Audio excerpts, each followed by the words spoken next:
آج جس شخص کا ہم جس کی فکر کو، جس کی قربانی کو، جس کی جدوجہد کو موضوع گفتگو بنا رہے ہیں، اس کے کردار کامل یہ تھا کہ ایک طرف بھارت کے سہولتکار حکمران شیخ عبداللہ سے لے کے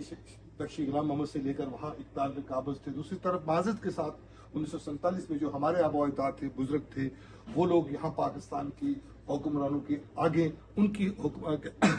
سہولتکاری کرتے ہوئے خطے کے اندر جو حکمران تھے، کوئی آزادی کی بات نہیں کرتا تھا، کوئی ریاست کو یونائٹ کرنے کی بات نہیں کرتا. تو تاریخ کا ایک انتقام ہوتا ہے اور تاریخ کا ایک انعام ہوتا ہے. تاریخ کا انتقام یہ ہے کہ 1947 سے لے کے اس وقت تک اس مقبوضہ کشمیر کے اندر اور اس مقبوضہ کشمیر کے اندر جو بھی سیاسی کردار تھے،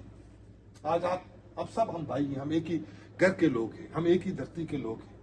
آج ان کے پوتے، ان کے بیٹے ایک ایک سیٹ کی بھیک مانگتے پھر رہے ہیں، نوکری کی بھیک مانگتے پھر رہے 1947 سے لے کے اس وقت